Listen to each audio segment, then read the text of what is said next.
그녀의 이야기는 한 통의 전화로 시작되었다. 사막 한가운데 이스라엘의 작은 마을에서 한국어 간판이 걸린 식당과 태극기가 펄럭이고 있었다. 아이들은 김치를 먹으며 BTS 노래를 따라 불렀고 어른들은 언젠가 서울에 가서 일하겠다고 말했다. 그 이상한 풍경을 처음 목격한 사람은 독일 출신 기자 마르틴 슈나이더였다. 그는 처음엔 그것을 단순한 문화 모방이라 여겼다. 그러나 취재가 이어질수록 그는 점점 알 수 없는 무언가에 끌리기 시작했다. 사막의 모래 아래에는 70년 전부터 이어져 온 한이스라엘 비밀 동맹의 흔적이 숨어 있었다.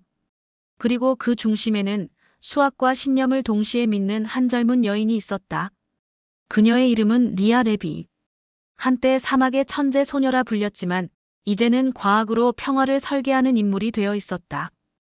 그녀가 만든 것은 무기가 아니라 알고리즘, 그리고 세상을 다시 연결한 단 하나의 공식이었다. 마이너스 신뢰의 공식. 기자는 처음엔 비웃었다. 하지만 결국 그는 역사 앞에서 고백하게 된다. 나는 한국을 복제라 여겼지만 그들은 세계를 다시 설계하고 있었다. 이제 그 사막의 모래 속으로 들어가 보자. 70년 동안 잠들어 있던 진실이 한국의 이름으로 깨어난다. 그리고 그 이야기가 시작된다. 마이너스 사막이 한국어로 말하던 날. 네게브 사막 남단, 하늘은 새하얗게 빛나고 모래바람은 마치 숨결처럼 느리게 흘렀다. 그러나 그 고요한 사막의 중심에서 들려오는 언어는 히브리어도 아랍어도 아니었다. 안녕하세요. 오늘의 KPOP 뉴스입니다. 스피커를 통해 울려 퍼진 그 목소리는 너무도 자연스러웠다. 이곳은 이스라엘의 키부츠 에시콜. 하지만 눈앞의 풍경은 서울 외곽의 어느 골목과 다를 바 없었다. 광장을 지나며 나는 셔터를 눌렀다. 한글 간판들이 줄지어 있었다. 김밥국 서울푸드. 한글 집중 캠프 마이너스 히브리어보다 3배는 많았다. 노점 앞에는 70대 노인 3명이 앉아 김치 숙성법을 두고 열띤 논쟁을 벌이고 있었다. 3일이면 돼. 그 이상은 너무 쉬어. 아니야. 일주일은 둬야 제맛이야. 그들 뒤편에서 할아버지들은 막걸리 잔을 부딪히며 한국식 장기를 두고 있었다. 팔라펠 냄새와 삼겹살 냄새가 공기 속에서 섞여 이국적인 풍경은 어느새 익숙함으로 변했다. 나는 노트북을 열어 메모했다. 이건 단순한 문화 수입이 아니다. 체계적인 영향력의 확장이다. 광장 중앙의 깃대에는 이스라엘 국기와 태극기가 나란히 걸려 있었다. 어린아이들이 그 아래서 한국어 발음을 연습하고 있었다. 안녕하세요. 저는 이스라엘에서 왔습니다. 그들의 발음은 거의 완벽했다. 통계에 따르면 이 마을의 청년 85%가 한국 대기업 입사를 목표로 하고 있었다. 그들은 히브리어보다 한국어 문장을 외우는데 더 많은 시간을 썼다. 나는 20살쯤 되어 보이는 청년에게 물었다. 왜 하필 한국이에요? 그는 미소 지으며 대답했다. 한국은 약속을 지키잖아요. 여기선 그게 전부예요. 바로 그때 확성기에서 뉴스가 바뀌었다. 대한민국 차세대 전투기 KF-21이 오늘 실전 배치를 완료했습니다. 마을 사람들의 고개가 일제히 하늘을 향했다. 그들의 눈빛 속에는 경이로움이 섞여 있었다. 누군가가 중얼거렸다. 한국은 이제 세계의 중심이야. 나는 그 말이 과장이라고 생각했지만 동시에 묘한 전율을 느꼈다. 밤이 되자 마을은 완전히 다른 색으로 변했다. 천막 사이로 흘러나오는 노래 마이너스 대한민국, 파이팅. 마이너스 사람들은 마치 축제를 하듯 따라 불렀다. 사막 한가운데서 한국 국기 모양의 등불이 하늘로 떠올랐다. 그 아래서 아이들이 춤을 추고 노인들이 박수를 쳤다. 나는 그들을 바라보며 속으로 중얼거렸다. 이건 단순한 유행이 아니다. 신념이다. 모래 위에서 바람이 지나가고 사람들의 웃음소리가 잦아들 무렵 나는 숙소로 돌아왔다. 창문을 열자 멀리서 들려오는 방송이 또 흘러나왔다. 다음 소식입니다. 한국 해군의 차세대 잠수함 장보고 III가 첫 항해를 시작했습니다. 라디오 주파수는 이스라엘 방송이 아니라 한국의 뉴스 채널이었다. 나는 스피커를 바라보며 낮게 웃었다. 이 사막은 이제 서울보다 더 한국스럽다. 그날 밤 노트북에 첫 문장을 남겼다. 사막이 한국어로 숨을 쉬고 있다. 하지만 내 안의 질문은 사라지지 않았다. 어째서 이스라엘의 한 마을이 한국의 모형처럼 변했을까? 경제적 이유, 문화적 영향력, 아니면 더 오래된 어떤 약속. 내일이면 답을 알 수 있을지도 모른다. 이 모든 현상은 단 한 사람에게서 시작되었다고 했다. 이 마을에서 가장 존경받는 인물, 그리고 사막의 한류를 만든 사람 미라 아브람. 나는 메모장을 덮으며 결심했다. 내일 아침 그녀의 집 문을 두드릴 것이다. 그리고 이 사막이 왜 한국어로 숨쉬는지를 직접 물어볼 것이다. 아침 햇살이 모래 언덕을 타고 천천히 마을을 비췄다. 오늘은 미라 아브람을 만나기로 한 날이었다. 전날 밤 마을 사람들은 그녀를 사막의 한류를 만든 여인이라 불렀다. 그녀가 세운 한국어 학원은 이곳의 모든 변화를 이끌었다고 했다. 하지만 내가 도착했을 때 문 앞에는 다른 사람이 나와 있었다.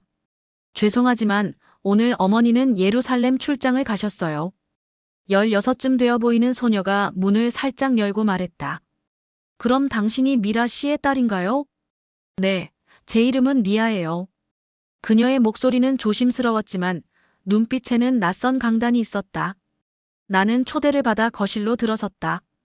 벽에는 한글 문장이 빼곡히 붙어 있었다. 한국어로 꿈꾸자, 서울로 가는 길, 기회는 준비된 자의 것.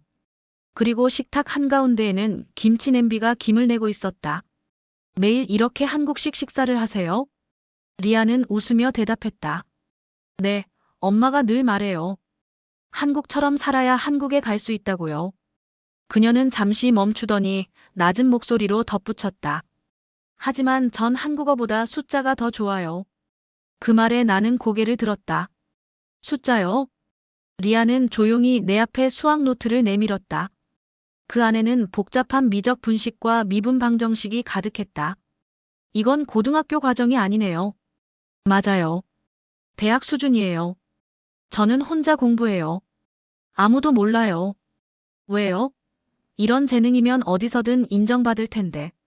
그녀의 눈빛이 흔들렸다. 엄마는 수학으로는 미래가 없다고 하세요.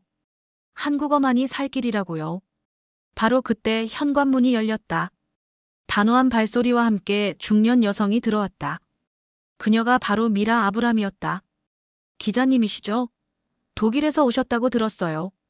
그녀는 유창한 영어로 말했다. 네, 사막에서 한국어가 들리는 이유를 알고 싶습니다. 이유요?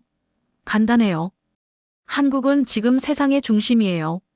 아이들이 한국어를 배워야 세계로 나갈 수 있어요. 그녀의 목소리에는 확신이 넘쳤다. 나는 조심스레 물었다. 그런데 따님은 수학에 더 흥미가 있다고 하던데요. 순간 미라의 표정이 굳었다. 그 애는 아직 어려요. 현실을 모르는 거죠. 수학으로는 밥을 못 먹어요. 하지만 한국어는 다르죠. 삼성, LG, 현대마이너스 그곳엔 기회가 있어요. 그녀는 딸을 바라보며 말했다. 리아야, 내가 한국에 가면 달라질 거야. 거긴 재능보다 근면이 중요해. 리아가 조용히 말했다. 하지만 엄마, 근면보다 진심이 중요하지 않아요? 미라의 얼굴이 굳어졌다. 그건 이상주의야. 세상은 그렇게 돌아가지 않아. 그들의 대화는 공기 속을 가르듯 날카로웠다. 나는 둘 사이의 침묵을 깨며 중얼거렸다. 재능이란 국가가 정한 규칙보다 앞서 존재하는 것 아닐까요? 미라는 잠시 나를 바라보다가 깊은 한숨을 내쉬었다.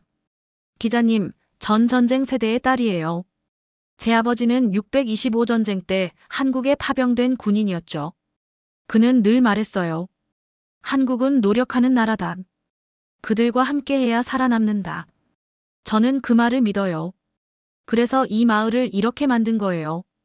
그녀의 목소리엔 자부심과 슬픔이 섞여 있었다. 리아는 고개를 숙이고 조용히 노트를 덮었다. 나는 그 노트의 표지에 적힌 한 문장을 보았다. 진실은 증명으로 존재한다. 그 문장이 이상하게 마음에 남았다. 그날 밤 숙소로 돌아온 나는 노트북에 메모를 남겼다. 이 사막의 한국어 열풍 뒤에는 한 어머니의 절박함이 있었다.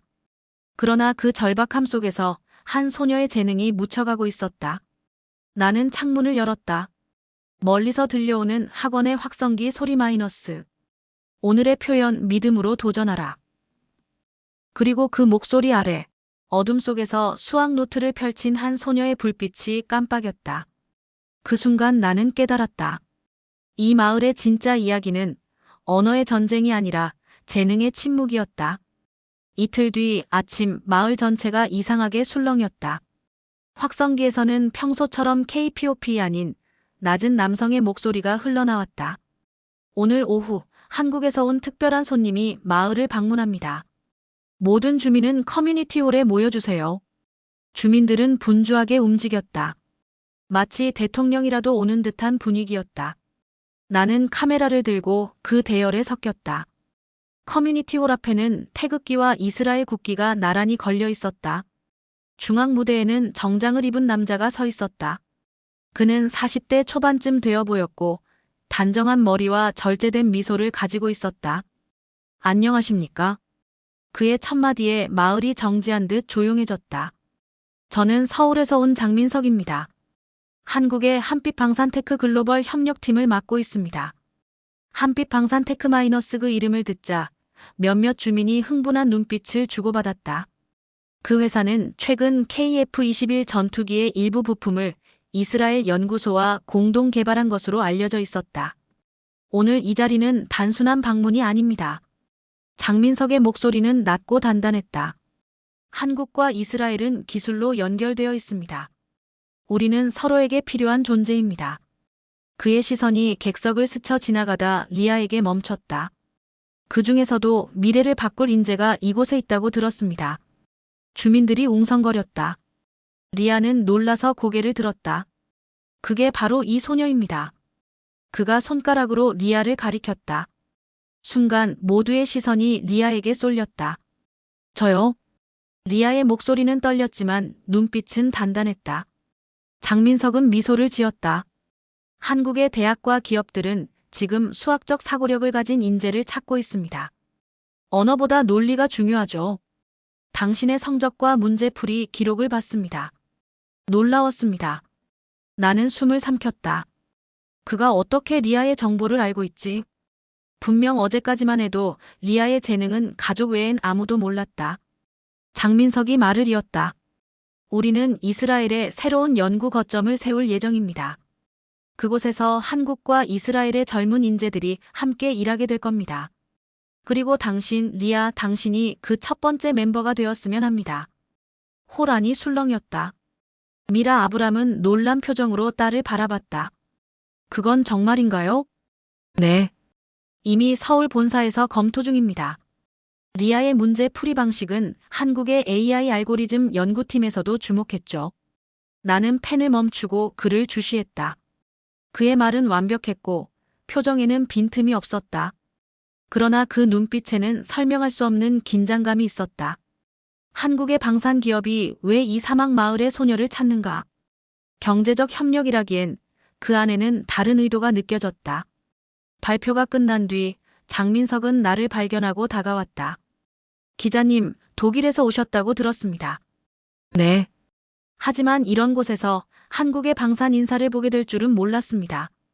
그는 잔잔히 웃었다. 세상은 넓고 국경은 좁습니다. 기자님도 아시겠죠? 요즘은 총보다 알고리즘이 더 강력하다는 걸. 그의 말은 묘하게 도발적이었다. 잠시 뒤 그는 리아와 미라를 따로 불렀다. 나는 멀리서 그들의 대화를 지켜봤다. 미라는 겉으로는 미소를 지었지만 손끝이 떨리고 있었다. 리아는 긴장했지만 눈빛은 오히려 빛났다. 장민석이 서류 가방에서 태블릿을 꺼냈다. 화면에는 복잡한 수식이 떠 있었다. 이건 한국의 대학 입시 문제 중 하나입니다. 풀 수 있겠어요? 리아는 잠시 망설이다 고개를 끄덕였다. 그리고 10분도 안 되어 완벽한 풀이를 보여줬다. 그의 표정이 바뀌었다. 완벽하군요. 풀이 과정까지 명료합니다. 그는 태블릿을 닫으며 말했다. 이제 저는 확신이 생겼습니다. 이 소녀는 단순한 학생이 아니라 한국과 이스라엘을 잇는 미래의 다리입니다. 그 말이 떨어지는 순간 나는 그들의 모습을 보며 묘한 감정을 느꼈다. 기자로서의 본능은 경계심을 외쳤다. 한국은 지금 이곳에서 무엇을 만들고 있는가? 하지만 마음 한편에서는 이해할 수 없는 존경이 스며들었다. 사막의 작은 마을, 한국의 언어, 그리고 한 소녀의 수학 노트 마이너스 이 세 가지가 무언가 거대한 흐름으로 이어지고 있었다. 밤이 되자 장민석은 떠났다. 검은 세단이 모래길을 천천히 빠져나갔다. 그의 뒷모습을 바라보며 나는 중얼거렸다. 한국은 단지 기업을 세우는 게 아니라 세상을 재구성하고 있다. 그때 리아가 조용히 내게 다가와 말했다. 기자님, 저 서울에 가야 할 것 같아요. 나는 그녀를 바라보며 대답했다. 그 결정이 내 인생을 바꿀 수도 있을 거야. 리아는 고개를 끄덕였다. 그래도 가야 해요. 제 머릿속 수식이 그곳에서 완성될 것 같아요. 그녀의 눈빛은 밤하늘의 별처럼 또렷했다. 그리고 그 순간 나는 깨달았다. 이 사막에서 불고 있는 바람은 단순한 한류가 아니었다. 그건 지식의 이동, 국경을 넘는 신념의 바람이었다. 조사는 생각보다 깊고 길었다. 처음엔 단순한 문화 현상이라 여겼지만 사막 한복판의 이 마을이 한국과 닮아 있는 이유를 밝혀내려면 뿌리를 찾아야 했다. 나는 리아와 미라 모녀의 이야기를 더 들으며 오래전부터 무언가 숨겨진 인연이 있음을 느꼈다. 며칠 뒤 나는 텔아비브 국립기록보관소를 찾았다. 섭씨 40도를 넘나드는 열기 속에서도 머릿속은 차가웠다. 오래된 문서 보관함의 철제 서랍을 하나씩 열어보다가 먼지 낀 파일 하나가 내 손끝에 걸렸다. 표지에는 희미하게 이렇게 적혀 있었다. 1952 극비 협약 한국. 심장이 쿵 하고 내려앉았다. 파일 안에는 바렌 사진 몇 장과 타자기로 쳐진 보고서가 들어있었다. 사진 속엔 한국군 장교와 이스라엘 제복을 입은 젊은 장교들이 나란히 서 있었다. 그리고 그들 가운데 선명하게 찍힌 서명 문서 한 장이 있었다. 대한민국 군사연락단 이스라엘 기술대표단 공동연구협약서 서명 박현석 소령 마이너스 아비노암 레비 중위 날짜 1952년 12월 4일 강원도 춘천 인근. 순간 머리가 멍해졌다. 아비노암 레비 마이너스 그 이름은 어딘가에서 들은 적이 있었다. 내 노트를 뒤적이다 리아의 성이 떠올랐다. 레비. 혹시 그녀의 외할아버지? 나는 즉시 보관소 담당자에게 물었다. 아비노암 레비라는 이름, 혹시 더 남은 기록이 있습니까? 담당자는 한참 동안 검색하다가 조심스레 말했다. 그는 한국 전쟁 당시 통신기술지원단으로 파견된 인물입니다. 전쟁 후 실종 처리되었죠. 모든 퍼즐이 맞아 들어갔다. 리아의 가족 미라의 열정. 사막 한가운데 피어난 한국 문화 마이너스 그 시작은 70년 전 한 전쟁터의 협약에서 비롯된 것이었다. 문서의 끝에는 손글씨로 짧은 문장이 남겨져 있었다. 지식은 총보다 오래 남는다. 그 문장은 당시 협약의 핵심 정신을 요약하듯 또렷이 새겨져 있었다. 나는 떨리는 손으로 사진을 다시 들여다봤다.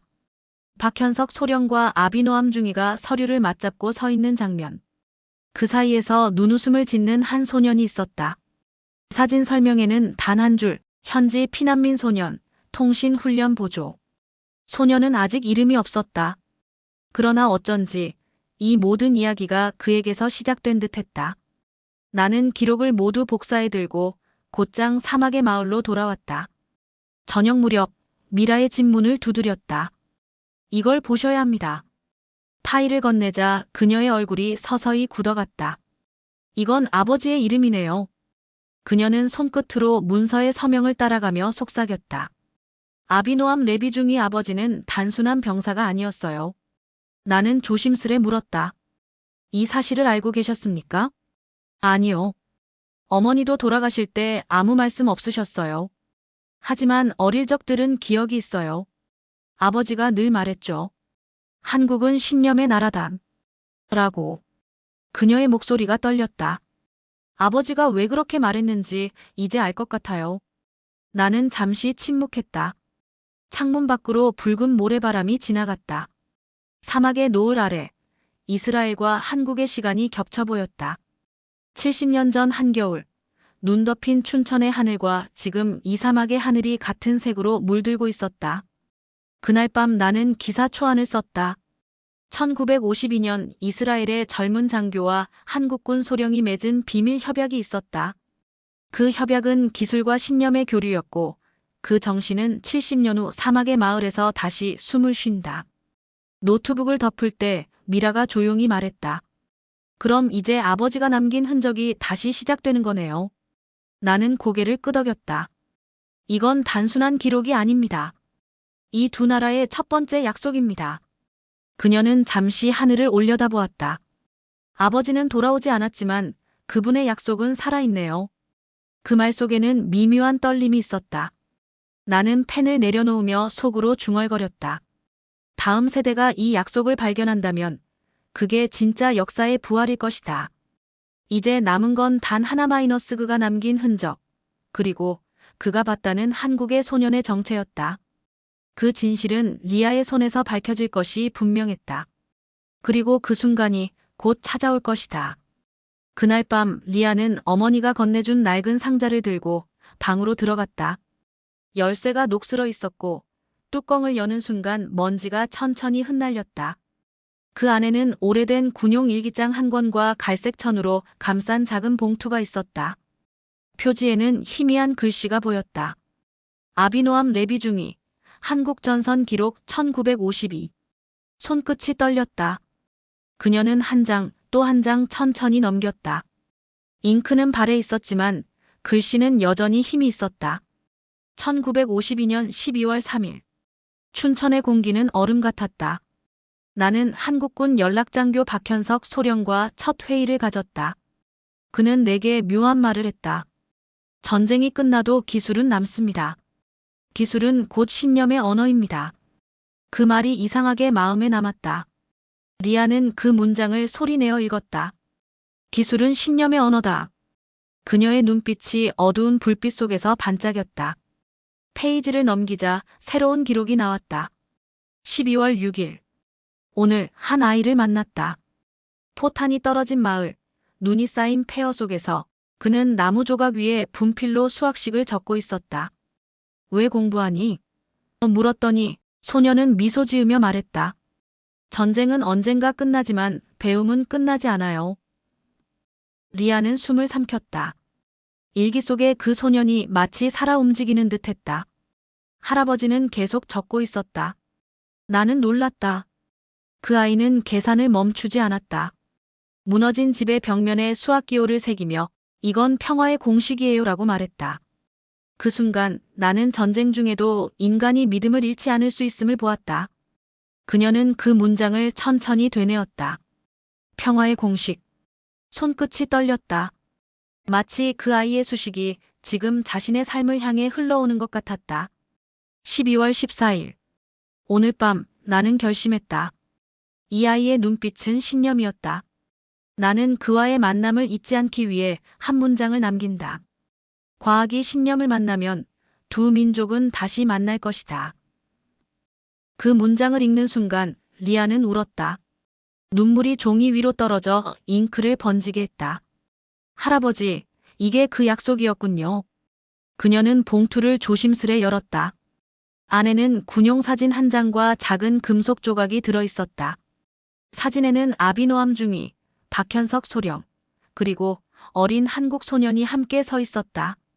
소년의 눈빛은 놀랍도록 맑고 강했다. 그 아래엔 할아버지의 손글씨가 있었다. 이 아이가 우리 모두의 미래다. 리아는 사진을 가슴에 품었다. 엄마, 이거 보세요. 미라가 방으로 들어와 사진을 보자 잠시 말을 잃었다. 그게 내 할아버지가 말하던 소년이구나. 엄마는 왜 말씀 안 하셨어요? 난 몰랐어. 아버지가 한국에서 뭘 봤는지 아무도 몰랐어. 다만 그가 늘 중얼거렸지. 언젠가 그 아이의 나라가 세상을 바꿀 거야. 리아는 고개를 끄덕였다. 이제 알겠어요. 그 말의 의미를. 그녀는 창문을 열었다. 사막의 바람이 불어와 일기장의 페이지를 넘겼다. 별빛이 활자 위에 닿았다. 지식은 신념의 언어다. 신념 없는 과학은 총보다 위험하다. 그녀는 속삭였다. 할아버지, 전 그 아이가 본 세상을 찾아가고 싶어요. 미라는 한동안 딸을 바라보다가 말했다. 그래, 리아. 내가 그 약속의 후손이야. 그 순간 내 앞에서 무언가 이어지는 소리를 들은 것 같았다. 70년의 시간이 한 줄기 바람처럼 사막 위를 스쳐 지나갔다. 나는 기자로서 그리고 목격자로서 그 장면을 잊을 수 없었다. 리아는 일기장을 덮었다. 이건 단순한 기록이 아니에요. 이건 명령이에요. 과학이 믿음을 만날 때 두 민족은 다시 하나가 되어야 한다는. 나는 카메라를 들었다. 그녀의 얼굴에는 두려움이 없었다. 그건 어린 시절 그 한국 소년이 보여주었을 바로 그 눈빛이었다. 그날 밤 나는 기사에 이렇게 썼다. 사막의 소년 리아 레비는 조용히 역사를 이어받았다. 70년 전 전쟁 속에서 맺어진 약속이 다시 숨을 쉬기 시작했다. 그리고 그 약속의 문장은 아직 끝나지 않았다. 창밖의 별빛이 사막의 모래 위로 부서졌다. 그 빛은 마치 1952년의 눈발처럼 흩어지며 이제 막 깨어난 긴 약속의 흔적을 했다. 며칠 뒤 리아의 인생을 바꿔놓을 전화 한 통이 걸려왔다. 사막의 아침은 언제나처럼 고요했지만 그날은 공기가 달랐다. 모래 위로 퍼지는 햇살이 유난히 눈부셨다. 전화기 너머에서 들려온 목소리는 부드럽지만 또렷했다. 안녕하세요. 삼성전자 글로벌 연구개발본부입니다. 리아 레비 씨 맞으신가요? 순간 리아의 손끝이 떨렸다. 그녀는 겨우 대답했다. 네, 맞습니다. 귀하의 연구 프로필과 언어 수학 능력을 검토했습니다. 당사에서는 이스라엘 한국 공동기술 인재 프로그램에 참여해 주시길 희망합니다. 그녀는 말문이 막혔다. 제가요?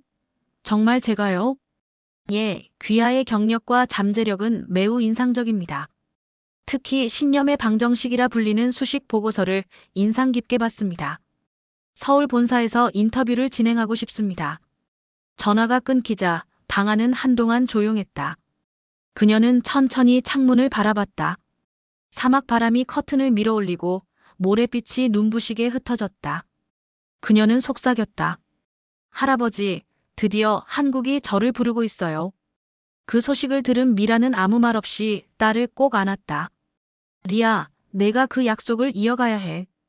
과학이 믿음을 만날 때 바로 지금이 그 순간이야. 그리고 나 기자로서의 본능이 깨어났다. 한국 삼성 공동 연구 프로그램이라니. 이건 단순한 취업이 아니야. 하나의 역사적 회로가 닫히고 새로운 문이 열리는 순간이야. 나는 결심했다. 리아와 함께 서울로 향하겠다. 내 카메라가 이 여정의 증인이 될 것이다. 공항에 도착한 날, 나는 렌즈를 통해 그녀의 뒷모습을 찍었다. 작은 가방 하나, 빛나는 눈빛 하나. 이스라엘의 모래를 뒤로하고 서울의 하늘로 향하는 첫걸음이었다. 비행기 창문 밖으로 사막이 점점 작아지고 그 자리를 바다와 구름이 채워갔다. 리아는 창가에 머리를 기댄 채 조용히 말했다. 기자는 왜 저를 따라오시나요? 나는 웃으며 대답했다. 난 진실을 보고 싶어요. 한국의 기적이 정말 과학의 결과인지 아니면 믿음의 산물인지. 그녀는 미소를 지었다. 두 가지 모두일지도 몰라요. 인천공항의 자동문이 열리는 순간 서울의 공기가 사막과 전혀 다르다는 것을 느꼈다. 습하고 복잡하고 전기가 흐르는 듯한 도시의 리듬. 버스 차창 밖으로 끝없이 이어진 도로와 네온 사인, 그리고 거리마다 나부끼는 태극기가 스쳤다. 서울 강남, 삼성전자의 연구단지. 유리로 된 건물들이 반짝이며 하늘을 향해 솟아 있었다. 보안 게이트를 통과하자 정장을 입은 직원이 다가왔다. 리아 레비 씨, 환영합니다. 저는 글로벌 인재개발팀의 강태준입니다. 그는 따뜻하게 악수를 청했다. 이스라엘에서 오셨다죠? 먼 길 오셨습니다. 리아는 긴장한 듯 미소를 지었다. 감사합니다. 여긴 정말 다르네요. 그렇죠. 하지만 곧 익숙해질 겁니다. 여긴 단순한 회사가 아니라 기술이 꿈을 실험하는 곳입니다. 나는 옆에서 카메라를 들고 모든 걸 촬영했다. 화려한 건물의 외벽 너머 수많은 연구원이 분주히 움직이고 있었다. 마치 한 국가의 심장이 이곳에서 뛰는 듯했다. 회의실 안으로 들어가자 모니터에는 KDFENSE 신경코어 프로젝트라는 제목이 떠 있었다. 강태준이 말했다. 리아 씨는 이 프로젝트의 연산 알고리즘 부문에 참여하게 됩니다. 국방 프로젝트요?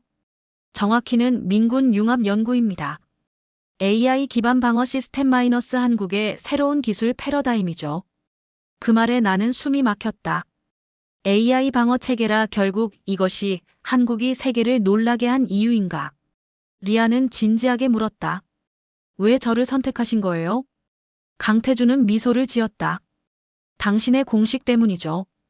과학이 신념을 만날 때 두 민족은 다시 만난다. 그건 단순한 철학이 아닙니다. 한국이 지난 70년 동안 기술을 발전시켜온 방식과 같습니다. 그 순간 나는 깨달았다. 이 회사, 이 도시, 이 나라가 움직이는 원리는 단순한 효율이 아니었다. 그건 믿음이었다. 스스로의 미래에 대한 확신, 그리고 불가능을 가능으로 만드는 의지. 하루가 끝나갈 무렵 건물 옥상에서 서울의 야경을 내려다보았다. 수십만 개의 불빛이 마치 회로처럼 연결되어 있었다. 리아는 내 옆에서 조용히 말했다. 기자는 아직도 믿지 않나요? 한국의 기적이 진짜인지. 나는 잠시 침묵했다가 대답했다. 이건 더 이상 기적이 아니야. 이건 설계된 신념이야. 바람이 불어왔다. 그녀의 머리카락이 흩날렸고 멀리서 한강의 불빛이 흐르고 있었다. 그 순간 내 카메라의 초점이 또렷해졌다. 렌즈 속에 비친 건 단 한 사람, 그리고 한 문장. 신념의 공식은 지금도 계산 중이다. 서울에 도착한 지 사흘째 되는 날, 나는 이 도시의 리듬에 완전히 압도되었다. 공항에서 시내로 향하는 도심 열차가 출발할 때 전광판의 초침이 정확히 0초를 가리켰다. 그리고 도착 시간 역시 단 한 초도 틀리지 않았다. 기차가 시간에 복종한다는 말이 이런 뜻이었을까? 창밖을 스치는 건물들은 마치 한 몸처럼 움직였다. 신호등, 광고판, 버스, 심지어 사람들의 발걸음까지 마이너스 모두가 어떤 거대한 알고리즘 안에서 계산된 듯 보였다. 나는 카메라를 들고 서울역 플랫폼에서 리아를 찍었다. 그녀의 얼굴은 흥분과 긴장으로 빛났다. 이 도시 숨이 빨라요. 그녀의 말에 나는 웃었다. 서울은 느리게 사는 법을 잃은 도시죠. 하지만 웃음 뒤에는 묘한 두려움이 섞여 있었다. 이곳의 질서는 너무 완벽했고 그 완벽함이 인간의 감정을 밀어내는 듯했다. 첫 출근 날 삼성 연구단지의 입구는 공항처럼 정밀했다. 출입문 앞에 서면 안면 인식장치가 자동으로 반응하고 인공지능 음성이 이름을 불렀다. 리아 레비, 입장 승인되었습니다. 그녀는 놀란 듯 미소를 지었다. 안으로 들어가자 유리벽 뒤에서 수백 명의 연구원들이 각자의 모니터 앞에서 일하고 있었다. 모두가 무표정했지만 움직임에는 한치의 어긋남도 없었다. 점심시간, 나는 건물 밖으로 나와 강남의 거리를 걸었다. 군인들이 도심을 지나가고 있었다. 그런데 그들의 손에는 총 대신 태블릿이 들려 있었다. 눈앞의 정보 패널에는 KDFENSE 기동군단 기술 기반 전장 대응 훈련이라는 문구가 떠 있었다. 병사들은 마치 프로그래머처럼 코드를 입력하며 전투 시뮬레이션을 연습하고 있었다. 군인도 과학자도 학생도 모두 데이터의 언어로 대화하고 있었다. 나는 카메라를 켜고 중얼거렸다. 이건 단순한 발전이 아니다. 문명 자체가 새로운 신념 체계로 바뀌고 있다. 그리고 그 신념의 중심에는 정확함과 신뢰가 있었다. 모든 게 시간을 지키고 모든 게 예측 가능하며 모든 게 조율되어 있었다. 그러나 어딘가엔 인간의 숨결이 빠져나가고 있었다. 리아는 매일 아침 7시 정각 셔틀버스를 타고 연구소로 향했다. 그녀의 자리는 수많은 모니터 사이 창문도 없는 공간이었다. 처음 며칠은 모든 것이 신기했다. 그녀는 한국어로 인사하며 웃었고 동료들은 친절하게 답했다. 하지만 그 친절은 짧고 기계적이었다. 안녕하세요. 수고하셨습니다. 그 사이엔 온기가 없었다. 밤마다 그녀는 혼자 기숙사 방에서 한글 단어장을 펼쳤다. 신뢰, 연산, 연결, 도전 그녀는 필사적으로 외웠다. 그러나 언어보다 더 큰 장벽은 침묵이었다. 주변의 대화 속도를 따라잡을 수 없었고 회의에서 아무리 생각해도 말이 튀어나오지 않았다. 그녀의 눈빛에서 조금씩 자신감이 사라져갔다. 나는 취재 일지에 이렇게 썼다. 서울은 실내로 움직이는 기계다. 그러나 그 안에서 인간은 얼마나 외로운가. 어느 날 밤, 그녀는 회사 옥상에서 나를 불렀다. 도시의 불빛이 끝없이 펼쳐진 그 위에서 그녀는 고개를 숙인 채 말했다. 기자님, 여긴 너무 완벽해요. 그런데 저는 틀린 사람 같아요. 무슨 뜻이죠? 이 사람들은 실수를 두려워하지 않아요. 아니, 실수할 틈이 없어요. 전 계산 속에 없는 존재 같아요. 그녀의 목소리는 바람에 섞여 작게 떨렸다. 나는 아무 말도 하지 못했다. 저 아래로 흐르는 도로의 불빛이 마치 신경망처럼 엮여 있었다. 그것은 인간의 도시가 아니라 거대한 기억장치 같았다. 며칠 후 나는 강남의 한 초등학교를 방문했다. 교실에는 초등학생들이 앉아 있었지만 그들이 배우는 건 국어나 산수가 아니라 기초 인공지능 구조. 선생님은 말했다. 이 수업은 사고 습관을 바꾸는 훈련이에요. 아이들이 세상과 대화하는 언어는 앞으로 코드가 될 테니까요. 칠판에는 데이터는 실내로부터 온다라는 문장이 적혀 있었다. 나는 어쩐지 섬뜩한 경이로움을 느꼈다. 서울의 모든 것은 움직이고 있었다. 열차는 분 단위가 아니라 초 단위로 운행되고 무인 점포는 오차 0.1% 이하의 정확도로 계산을 마쳤다. 사람들은 스스로를 효율의 국민이라 불렀다. 그러나 어느새 그 효율이 인간의 감정마저 규율하고 있었다. 그날 밤 리아는 연구소에서 늦게까지 남아 있었다. 모니터 속의 수식들이 꼬리에 꼬리를 물고 이어졌다. 그녀는 자신이 작성한 연산식이 한국의 국방 알고리즘 일부에 쓰인다는 사실을 알고 있었다. 하지만 동시에 그 수식이 자신에게서 점점 멀어지고 있다는 것도 느꼈다. 그것은 더 이상 개인의 창조가 아니라 국가의 언어였다. 나는 유리병 너머에서 그녀를 바라보았다. 컴퓨터 불빛에 비친 그녀의 얼굴은 지쳐 있었지만 눈동자는 여전히 명료했다. 그녀는 자신이 짜넣은 방정식을 바라보며 낮게 속삭였다. 이건 숫자가 아니라 신념이에요. 하지만 여긴 믿음보다 결과가 중요하죠. 그 목소리를 들으며 나는 다시 한번 깨달았다. 한국의 기적은 단순히 산업화의 성과가 아니었다. 그건 수백만 명이 시간, 정확성, 신뢰를 신앙처럼 믿어온 결과였다.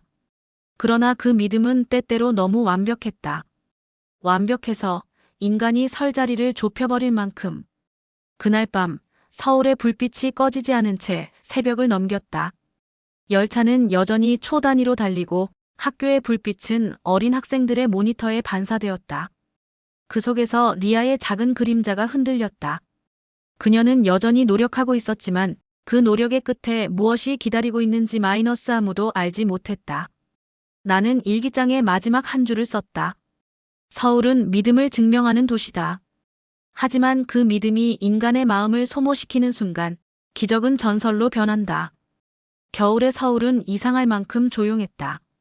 눈이 내리지도 않았는데 공기엔 묘한 냉기가 돌았다. 그날 연구소의 회의실은 긴박했다. 모니터마다 붉은 경고창이 깜빡이고 엔지니어들의 얼굴은 굳어 있었다. 리아가 맡은 인공지능 방어 시스템이 갑자기 속도를 잃은 것이다. 데이터는 폭주했고 알고리즘은 마치 지쳐버린 생명체처럼 멈춰섰다. 처리율이 40% 이하로 떨어졌습니다. 한 연구원이 중얼거렸다. 강태준 팀장은 주먹을 쥔 채 모니터를 바라보았다. 우린 모든 방식을 써봤다. 하지만 반응이 없어. 회의실의 정막이 내려앉았다. 리아는 그 정막 속에서 혼잣말처럼 말했다. 아직 한 가지 방법이 남았어요. 사람들이 고개를 들었다. 그녀는 천천히 칠판 앞으로 나갔다.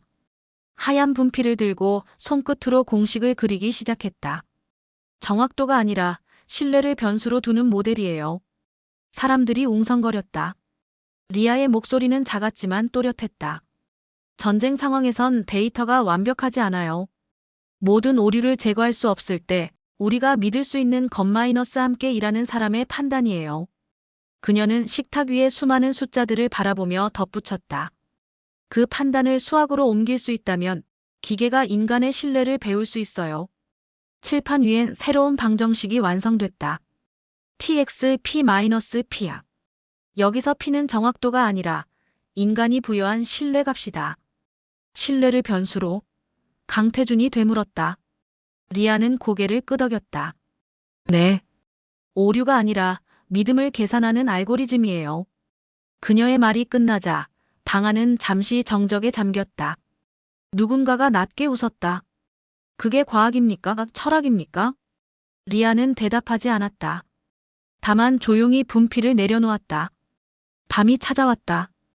연구소는 어둡고 차가웠지만 유리벽 안에 한자리만은 불이 켜져 있었다. 리아가 노트북 앞에 앉아 있었다. 책상 위엔 낡은 일기장이 펼쳐져 있었다. 할아버지가 남긴 문장이 빛에 드러났다. 과학이 신념을 만나면 두 민족은 다시 만날 것이다. 그녀는 그 문장을 손가락으로 따라 쓰듯 읽었다.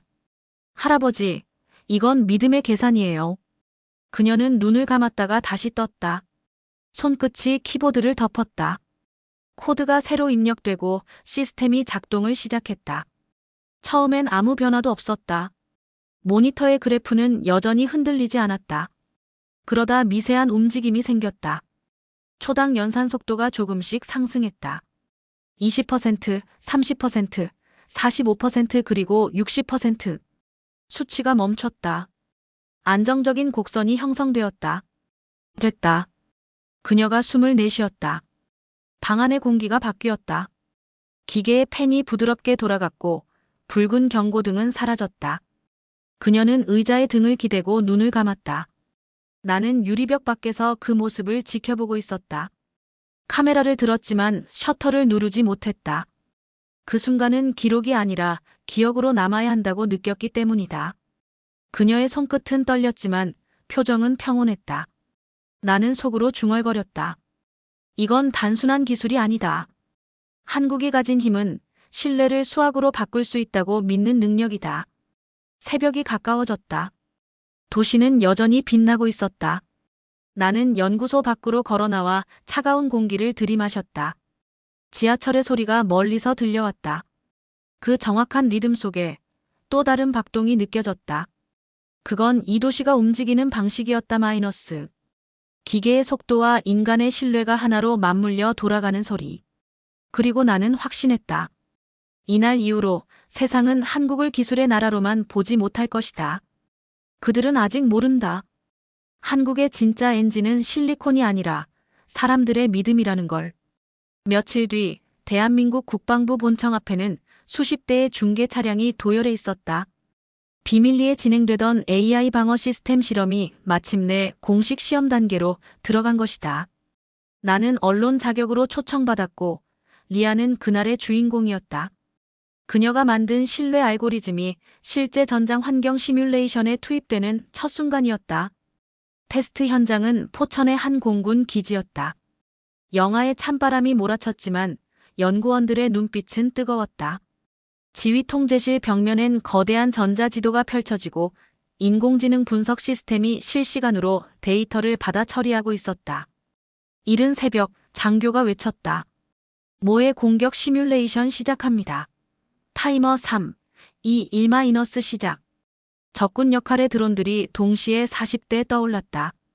이전에 사용하던 시스템이라면 응답 속도가 평균 1.8초였다. 하지만 이번엔 달랐다. 불과 0.7초 만에 반응이 돌아왔다. 센서가 방향을 잡고 요격 시뮬레이션이 실행되었다. 모니터 위의 붉은 점들이 하나둘 사라졌다. 통제실 안이 술렁였다. 효율 60% 향상, 오차 0.02 미만입니다. 기존의 한계를 완전히 넘었어요. 장교들이 서로를 바라보며 놀라움을 감추지 못했다. 나는 카메라를 들어 그 장면을 찍었다. 리아는 모니터 앞에서 숨을 고르고 있었다. 그녀의 손끝이 떨렸지만 입술은 미소를 그리고 있었다. 이게 당신이 만든 거라고요? 한군 관계자가 내게 속삭였다. 네. 사막에서 온 소녀예요. 그는 한참 나를 보더니 낮게 중얼거렸다. 한국은 이제 기술을 수입하는 나라가 아니군요. 이제는 신념을 수출하는 나라가 됐어요. 시험이 끝난 후 국방부는 즉시 보도자료를 배포했다. 인간 신뢰 기반 AI 방어 시스템. 세계 최초 실전 검증 성공. 한국형 알고리즘, 글로벌 표준으로 채택 추진. 뉴스는 순식간에 전 세계로 퍼져나갔다. BBC, CNN 그리고 예루살렘 포스트까지 일제히 보도했다. 한국 기술의 한계를 신념으로 넘었다. 나는 기사 제목을 읽으며 몇 달 전 사막의 마을에서 처음 들었던 웃음 섞인 목소리를 떠올렸다. 한국어를 배워야 성공한다고 믿던 그 마을 사람들 마이너스. 그들의 믿음이 이렇게 현실이 될 줄 누가 알았을까? 그날 오후 서울 코엑스 국제회의장. 국제방위산업 콘퍼런스의 대형 현수막에는 이렇게 쓰여 있었다. 신뢰로서의 방위 KDF-ENSE의 새로운 시대. 리아는 초청 연사로 무대에 섰다. 검은 정장 차림, 단정하게 묶은 머리. 수많은 장군들과 과학자들이 그녀를 바라보고 있었다. 통역기가 작동했고 그녀의 첫마디가 울려 퍼졌다. 제가 만든 알고리즘은 단순한 연산 공식이 아닙니다. 그녀의 목소리는 떨렸지만 확신이 담겨 있었다. 이건 인간이 서로를 믿을 때 나오는 속도의 증명입니다. 우리는 기술이 아니라 신뢰를 계산한 거예요. 청중석의 공기가 달라졌다. 한미국 연구자가 고개를 끄덕였다. 그 말은 결국 인간 감정의 수학화라는 뜻이군요. 리아가 미소 지었다. 그렇습니다. 그러나 그 감정은 결코 기계가 흉내낼 수 없습니다. 그래서 한국은 기술보다 먼저 사람을 배웠습니다. 박수가 터져 나왔다. 처음엔 조심스러웠지만 곧 물결처럼 번졌다. 그 순간 나는 카메라를 들었다. 렌즈 안의 리아는 조명을 받으며 천천히 숨을 고르고 있었다. 그리고 나는 깨달았다. 내가 처음 한국을 복제된 서구 기술의 나라로 봤다는 사실이 얼마나 오만했는지를. 콘퍼런스가 끝나고 나는 기자석에서 일어났다. 기자단 사이로 누군가 내 어깨를 툭 쳤다. 강태준이었다. 당신, 이제야 믿겠어요? 나는 웃었다. 믿음이라 처음엔 과학이 아니라 감성의 영역이라고 생각했죠. 그런데 지금은 반대로 느껴요. 신뢰야말로 과학의 마지막 단계일지도 몰라요. 그는 고개를 끄덕이며 말했다. 한국은 그걸 오래전에 깨달았죠. 밖으로 나오자 눈발이 흩날리고 있었다. 코엑스 외벽의 전광판엔 AI 방위 시스템 메이드 인 코리아라는 문장이 반짝였다.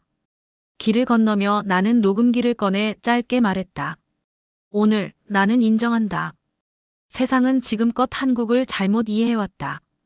그들은 기술의 나라를 봤지만 내가 본 건 신뢰의 문명이다. 밤이 깊었다. 서울의 거리는 눈부신 불빛으로 살아있었다. 버스가 정식하게 멈추고 학생들이 스마트 단말기로 공부하며 걷는다. 모두가 어딘가로 향하고 모두가 서로를 믿는다. 그 믿음이야말로 이 도시의 연료였다. 나는 호텔 창가에 서서 한강의 불빛을 바라보았다. 리아는 내일 새벽 다시 연구소로 돌아간다고 했다. 그녀의 얼굴엔 피로보다 확신이 남아 있었다. 나는 녹음기에 마지막 말을 남겼다. 오늘 이후 나는 더 이상 한국을 취재하지 않는다. 나는 그들의 속도를 따라 배워야 할 뿐이다. 이스라엘의 하늘은 늘 강렬했다. 하지만 이번 귀국길의 태양은 이상하게 낯설었다.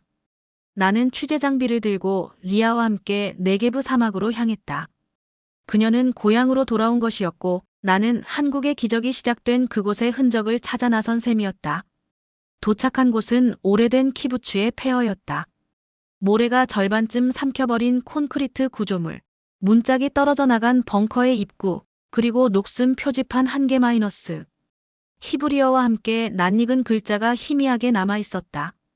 한이스라엘 공동실험구역 1952. 나는 숨을 멈췄다. 리아가 조용히 말했다. 할아버지가 여기서 근무하셨대요. 그땐 단순한 군사 관측소라고 들었어요. 그녀는 바닥에 쪼그리고 앉아 모래를 걷어냈다. 그 아래에서 낡은 상자가 나왔다. 철제 상자에는 군용 자물쇠가 걸려 있었고 표면엔 아르벨 프로젝트이라 새겨져 있었다. 열어볼까요? 당연하죠. 나는 조심스럽게 잠금 장치를 뜯었다. 상자 안에는 오래된 문서 뭉치와 필름통, 그리고 누렇게 변한 봉투가 있었다. 리아가 손끝으로 봉투를 집어들었다. 겉면에 한글로 쓰여 있었다. 서울공과대 협력 기록 보관용. 그녀의 눈이 커졌다. 서울공대요? 1952년에. 나는 숨을 삼켰다. 그때는 한국 전쟁 한가운데였어요. 이런 협력은 있을 수가 없는데. 문서를 펼치자 깨알 같은 한글과 히브리어가 섞여 있었다. 열전 센서 공동 실험, 신호암호 체계, 지상 데이터 변환기.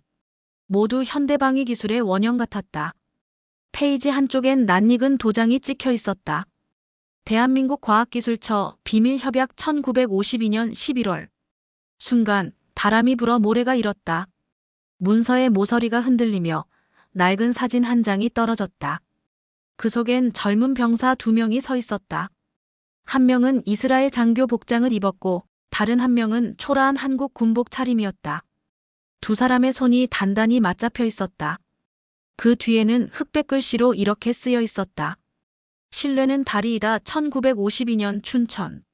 리아의 손이 떨렸다. 이 소년이 할아버지가 말했던 한국 소년인가 봐요.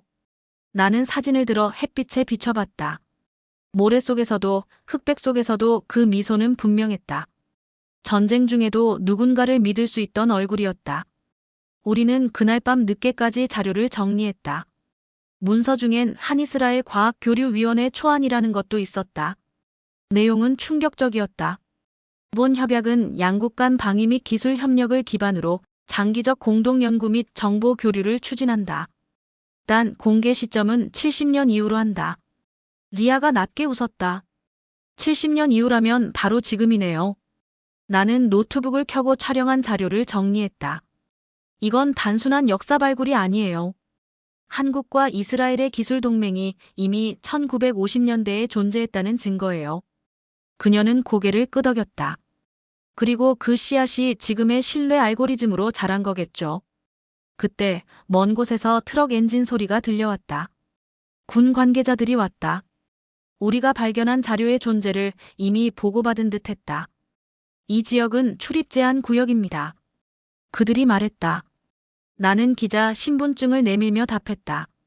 우린 단지 기록을 복원하고 있을 뿐이에요. 이건 두 나라 모두의 역사입니다. 한 장교가 서류를 훑어보더니 표정이 굳었다. 이건 본부로 이관해야겠군요. 리아가 그를 바라봤다. 제 가족의 기록이에요. 복사본이라도 남게 해주세요. 잠시 침묵이 흐르더니 장교가 고개를 끄덕였다. 좋습니다. 단 절대 외부 공개는 안 됩니다. 그날 밤 우리는 키부츠 근처의 낡은 도서관에 머물렀다. 모든 장비를 꺼내 스캔하고 문서의 흔적을 하나씩 정리했다. 노트북 화면에 수많은 연결선이 그려지기 시작했다. 1952년 춘천, 1967년 예루살렘, 1980년 서울, 2025년 네게브. 한 줄로 이어진 연대기였다. 나는 조용히 말했다. 결국 이건 아시아 방위 네트워크의 근원이에요.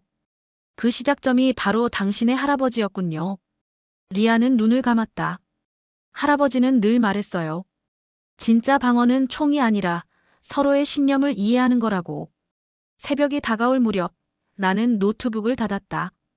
밖에서는 모래 폭풍이 다시 일어나고 있었다. 리아가 창문 너머로 사막을 바라보며 중얼거렸다. 이 모래 속에 두 나라의 약속이 묻혀 있었던 거네요. 나는 대답했다. 그리고 당신이 그 약속을 다시 깨운 거죠. 모래바람이 잦아들 때쯤 하늘의 동쪽이 희미하게 밝아왔다. 그 빛은 마치 서울의 새벽 불빛이 사막 위로 이어진 듯했다. 나는 카메라를 들어 마지막 장면을 찍었다. 모래 속에서 모습을 드러낸 표지판 마이너스. 한이스라엘 공동연구소. 그 문장 위에 햇살이 닿는 순간 70년 동안 잠들어 있던 비밀이 마침내 깨어났다. 봄이 오기 전 서울의 하늘은 여전히 흐렸다. 하지만 그날의 공기에는 묘한 설렘이 섞여 있었다. 공식 발표가 있었던 날 리아 레비, 한국-이스라엘 공동연구개발센터 초대 소장 임명. 그녀는 이제 단순한 연구원이 아니라 두 세계를 잇는 다리의 대표가 되었다. 나는 그 소식을 듣고 곧바로 인천공항으로 향했다. 취재를 시작한 지 1년, 이제 내 카메라가 그녀의 마지막 여정을 기록해야 할 때였다. 입국장 문이 열리자 검은 정장을 입은 리아가 천천히 걸어 나왔다. 그녀의 눈빛은 사막에서 처음 봤던 그 소녀의 것이 아니었다. 시간과 신념이 만들어낸 새로운 단단함이 있었다. 다시 돌아오셨네요. 내가 인사를 건네자 그녀는 미소 지었다. 이번엔 연구하러가 아니라 나누러 왔어요. 서울 남부의 신축 연구단지, 건물 외벽엔 큼지막한 글씨가 새겨져 있었다. 한이스라엘 공동혁신센터 평화를 위한 과학. 건물 내부는 두 언어가 공존했다. 엘리베이터 표시판엔 한국어와 히브리어가 함께 적혀 있었고 벽면엔 커다란 문구가 눈에 들어왔다. 기술은 무기가 아니라 이해의 언어다. 그녀는 첫 업무로 새로운 국제 프로그램을 제안했다. 한이스라엘 팔레스타인 청년 교류 프로젝트. 한국 정부가 제공한 연구 장비와 장학금, 이스라엘과 팔레스타인의 젊은이들이 한 팀으로 참여했다. 그 목표는 단순했다. 기술을 통해 서로의 두려움을 이해하는 것. 첫 수업날, 세 나라의 젊은이들이 같은 실험실에 앉았다.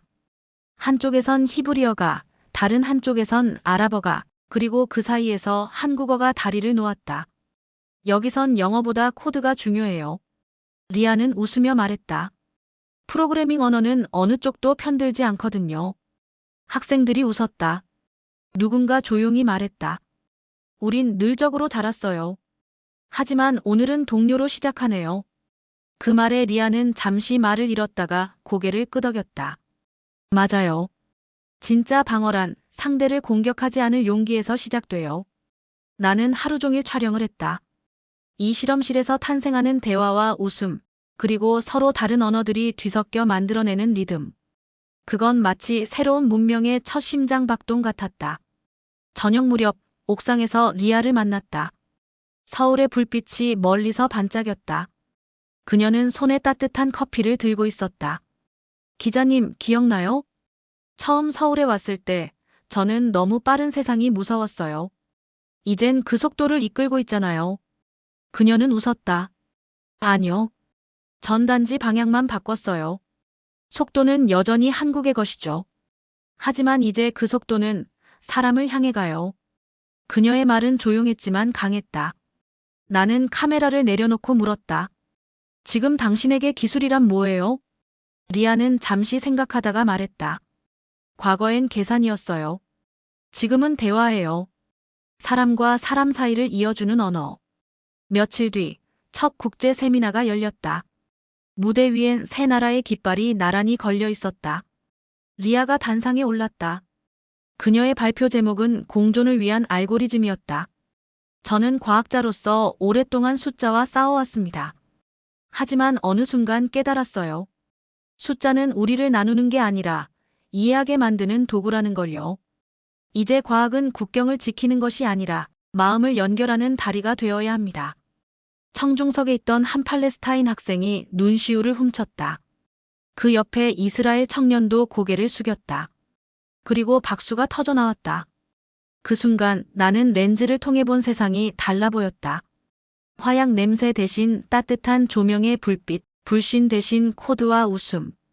밤이 깊어갈 무렵 연구소 밖의 정원엔 세 나라의 청년들이 모여 있었다. 각자 작은 드론에 평화의 메시지를 실어 올렸다. 드론들이 하늘로 떠오르며 형체를 이루었다. 하얀 불빛으로 쓰인 글자 마이너스. 신뢰 미래. 리아는 고개를 들어 그 장면을 바라보았다. 할아버지가 보셨다면 웃으셨겠죠. 나는 대답했다. 이건 그분이 꿈꾼 미래일 겁니다. 두 민족이 다시 만나는 순간. 그날 밤 나는 일지의 마지막 페이지에 이렇게 썼다. 그녀는 기술로 무기를 만들지 않았다. 대신 기술로 사람을 연결했다. 그리고 그 다리의 이름은 신뢰였다. 서울의 하늘에는 드론 불빛이 여전히 떠 있었다.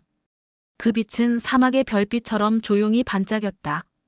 그리고 나는 그 빛이 영원히 꺼지지 않길 바랐다. 하버드 대학교 케네디 스쿨 강당. 겨울이 끝나가는 3월의 공기는 여전히 차가웠지만 그날의 청중석엔 묘한 열기가 맴돌았다. 나는 초청 강연자로 단상에 서 있었다. 뒤편 스크린엔 제목이 떠 있었다. 권력의 재정에 신뢰가 만든 문명. 잠시 숨을 고르고 나는 청중을 바라봤다. 노트북을 덮은 채 손안에 원고를 접었다. 오늘은 글보다 마음으로 말하고 싶었다. 솔직히 고백하겠습니다. 첫 문장을 꺼내는 순간 강당의 공기가 멈춘 듯 조용해졌다. 나는 한때 한국을 서구의 모방자로만 봤습니다. 그들의 산업화는 빠르지만 그 근본은 서구의 복제라 생각했죠. 하지만 내가 틀렸습니다. 나는 잠시 말을 멈추고 화면에 영상을 띄웠다. 사막의 밤, 푸른빛 드론들이 떠오르고 있었다. 그리고 그 중심에 서 있는 한 여인의 모습 -리아 레비. 그녀가 하늘을 향해 손을 들자 드론들이 글자를 그렸다. 신뢰미래. 청중 속에서 숨죽이는 소리가 들렸다. 나는 이어 말했다. 그녀는 이스라엘의 사막에서 자랐고 한국의 실험실에서 꿈을 실현했습니다. 그리고 나는 그 모든 여정을 지켜봤습니다. 처음엔 의심했고 나중엔 경외했고 지금은 배웠습니다. 미래의 힘은 기술이 아니라 신뢰라는 것을. 강당 벽에 설치된 화면엔 서울의 연구단지 그리고 네게브 사막의 새로운 R&D 센터가 교차로 비쳤다. 거대한 사막 한복판에 세워진 흰 건물들. 그 옥상엔 태극기와 이스라엘 국기가 함께 펄럭이고 있었다. 이제 세계의 권력은 무기가 아니라 신뢰의 속도로 정의됩니다. 한국은 그 사실을 누구보다 먼저 증명했죠. 나는 청중을 향해 고개를 들었다. 한국은 서구의 그림자가 아닙니다. 그들은 세계가 따라오지 못할 철학을 만든 나라입니다. 청중석이 조용해졌다. 잠시 후 누군가 손뼉을 쳤고 그 박수는 천천히 커져갔다. 나는 고개를 숙였다. 그 박수 소리 속에서 지난 몇 년의 장면들이 떠올랐다. 사막의 모래바람 속에서 첫 인터뷰를 하던 날, 서울의 지하철이 초단위로 달리던 아침, AI 연구소의 유리벽 뒤에서 리아가 수식을 적던 밤, 그리고 사막 위에 들어온 불빛까지. 그 모든 순간이 한 문장으로 모였다. 신뢰는 다리이다.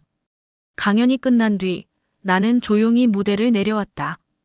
기자들이 몰려들었지만 오늘은 인터뷰를 거절했다. 대신 포켓 속에서 낡은 필름 사진 한 장을 꺼냈다. 춘천의 흑백 사진 -한 소년과 한 이스라엘 병사가 손을 맞잡고 있던 그 장면. 이제 그 약속은 세대를 넘어 실현되었다. 며칠 뒤 나는 네게브 사막으로 향했다. 비행기에서 내려 바라본 풍경은 한때의 폐허가 아니었다. 그 자리에 반짝이는 유리 건물이 서 있었고 밤이면 서울의 연구소와 같은 푸른 불빛이 켜졌다. 입구에는 이렇게 새겨져 있었다. 한이스라엘 신뢰센터. 건물 안으로 들어서자 젊은 연구원들이 분주히 움직이고 있었다. 히브리어, 아랍어, 한국어가 뒤섞여 들렸다. 그들 사이를 지나가던 한 여인이 고개를 들었다. 리아였다. 그녀는 잠시 나를 보더니 환하게 웃었다. 기자님, 오랜만이네요. 이제 여기가 당신의 집인가요? 아니요. 우리 모두의 달이죠. 그녀는 창문 너머로 사막을 바라봤다. 그곳엔 수십 대의 태양광 드론이 날고 있었다. 푸른빛이 모래 위를 스치며 흐르고 그 빛은 서울의 네온처럼 반사되어 눈부셨다. 나는 카메라를 들었다. 렌즈 속에는 더 이상 전쟁도 분단도 의심도 없었다. 오직 사람들과 기술, 그리고 신뢰만이 있었다. 그녀가 마지막으로 말했다. 할아버지가 남긴 말이 있었죠. 언젠가 두 민족이 다시 만날 것이다. 이제 그 약속은 완성됐어요. 그 말과 함께 그녀는 연구소 문을 향해 걸어갔다. 수많은 젊은 연구원들이 그 뒤를 따랐다. 그들의 발걸음이 사막의 모래 위에서 같은 리듬을 만들었다. 나는 그 장면을 보며 속삭였다. 세상은 여전히 빠르게 변하지만 한국은 여전히 믿음으로 움직인다. 카메라의 녹화등이 천천히 꺼졌다. 그리고 마지막 장면으로 푸른 서울의 빛이 네게브의 모래 위에 반사되었다. 그 빛은 마치 두 세계가 하나로 이어지는 선처럼 길게 뻗어 있었다. 하버드 강연에서의 마지막 문장을 떠올리며 나는 조용히 기록의 끝에 이렇게 적었다. 나는 더 이상 한국을 의심하지 않는다. 그들은 신뢰로 문명을 다시 설계한 나라다. 그 문장을 쓰고 펜을 내려놓았다. 모래바람이 창문을 스치며 지나갔다. 멀리서 드론의 불빛이 하늘을 가로질렀다. 그 빛은 사라지지 않았다. 그건 이제 인류의 새로운 별이었다.